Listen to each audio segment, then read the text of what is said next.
परमानन्दं कृष्णं वन्दे जगद्गुरुं कृष्णाय वासुदेवाय हरये परमात्मने प्रणतक्लेशनाशाय गोविन्दाय नमो नमः व्यासाय भवनाशाय श्रीशाय गुणराशये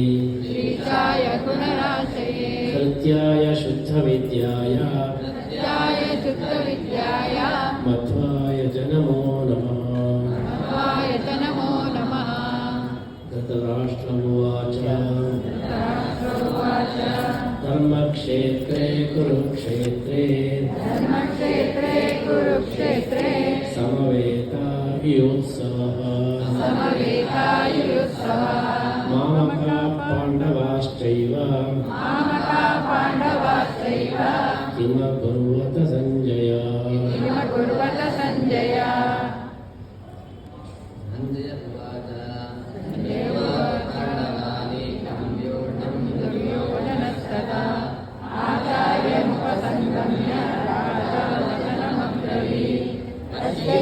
पाण्डुपुत्राणाम् यूढां द्रुपदपुत्रेण तव शिष्येण धीमता अत्र शूरा महेश्वासा भीमार्जुनसमायुः युधानो विराटश्च द्रुपदश्च महारथः दृष्टकेतुश्चैकितानः कात्यायश्च वीरवान् कुरुदिकुन्तिबोधश्च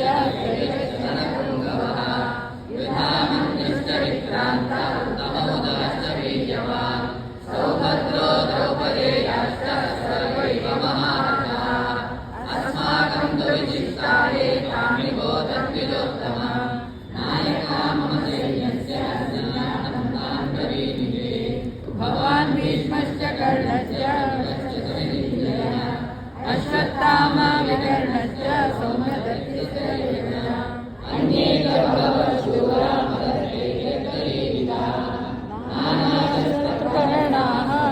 युद्धविशारदाः अपर्याप्तं तदस्माकं भीष्माभिरक्षकं पर्याप्तं तुदमेतेषां बलं भीष्माभिरक्षकम्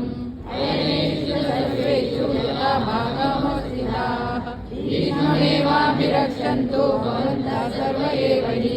तस्य सञ्जनयन् वृक्षं कुरु वृद्धपितामहः संहनादं दिनद्योचै शङ्कौ कर्णौ गदामः ततश्चण्डाष्टभेयश्च प्रणवानकगोङ्गाः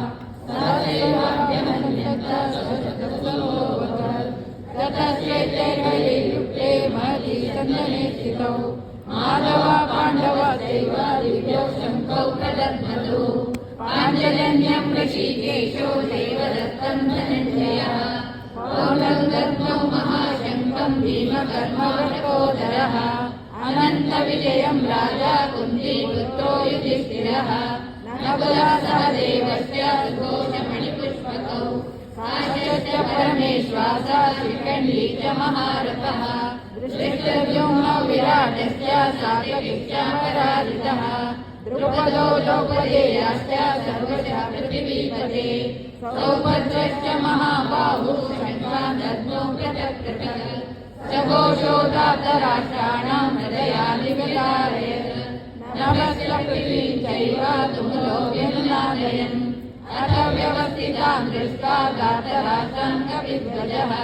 प्रवृत्ते शस्त्रसम्पाते धनुरुद्यम्य पाण्डवः ऋषिकेशं तदा वाक्यम् इदमाहमहीपते अर्जुन उवाच सेनयोरुभयोर्मध्ये रथं स्थापयमेच्युत यावदेतानिरीक्षेऽहं योद्धुकामानवस्थितान् कैर्मया सह योद्धव्यम् अस्मिन् रणसमुद्यमे योत्स्यमानानवेक्षेऽहं ये तात्र समागताः दातराष्ट्रस्य दुर्बुद्धे युद्धे प्रियचिकीर्षवः सञ्जय उवाच एवमुक्तो ऋषिकेशो गुडाकेशेन भारत सेनयोरुभयोर्मध्ये स्थापयित्वा रथोत्तमम् भीष्मद्रोणप्रमुखतः सर्वेषाम् च महीक्षिताम् उवाच पार्थ पश्येतान् समवेतान् कुरूनिति तत्र पश्यादितान् वार्ता विप्लवन्तपितामहान् आचार्यान् मातुलान् भ्रात्रान् पुत्रान् पौत्रान् सखीस्तथा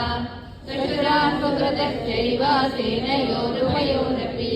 तान् समीक्ष्य स कौन्तेय सर्वान् बन्धूनवस्थितान् कृपया हरया विश्वो विषीदन्नितमब्रवीत् अर्जुन उवाच दृष्ट्वेमं स्वजनं कृष्णायुरुक्तं समुपस्थितम् सीदन्ति मम गात्राणि मुखं च परिशुष्यति वेगतुश्च शरीरे मे रोमहर्षश्च जायते गाण्डीवं संसते हस्तात् त्वच्चैव परिदृश्यते न च शक्नोम्यवस्थातुं भ्रमतीव च मे मनः निमित्तानि च पश्यामि विपरीतानि केशव न च श्रेयोऽनुपश्यामि हत्वा स्वजनमाहवे न कांक्षे विजयं कृष्ण न च राज्यं सुखानि च किं नो राज्येन गोविन्द किं भोगैर्जीवितेन वा येषामर्थे काङ्क्षितं नो राज्यं भोगाः सुखानि च तैमेव स्थिता युद्धे प्राणान् त्यक्त्वा धनानि च आचार्याः पितरः पुत्राः तथैव च पितामहाः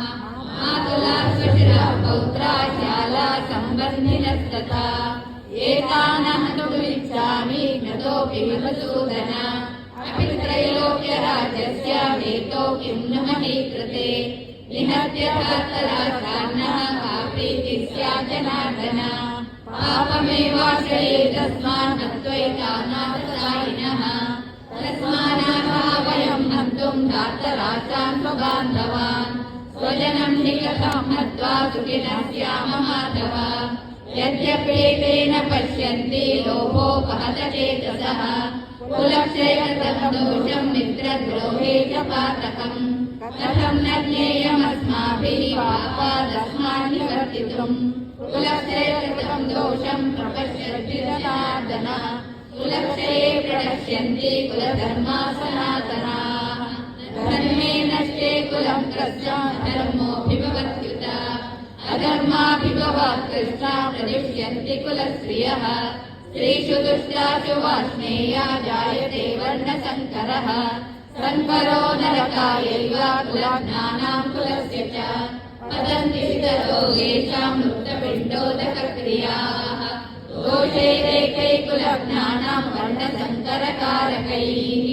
उत्साद्यन्ते जातिधर्मा कुलधर्माश्च शाश्वताः उत्सन्न कुलधर्माणां मनुष्याणां जनार्दन नरके नियतं वासो भवतीत्यनुशुश्रुमा अहोपतिमहं पापं कर्तुं व्यवसिता वयं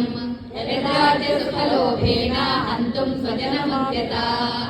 यदि मामप्रतीकारम् अशस्त्रं शस्त्रपाणयः धार्तराष्ट्रारणे हन्युः तन्मे क्षेमतरं भवेत् सञ्जय उवाच एवमुक्त्वा सङ्ख्ये रथोपस्थ उपाविशत् विसृज्य शिरं चापं शोकसंविघ्नमानसः श्रीमद्भगवद्गीतासु उपनिषत्सु ब्रह्मविद्यायां योगशास्त्रे श्रीकृष्णार्जुनसंवादे अर्जुनविषादयोगो नाम प्रथमोऽध्यायः।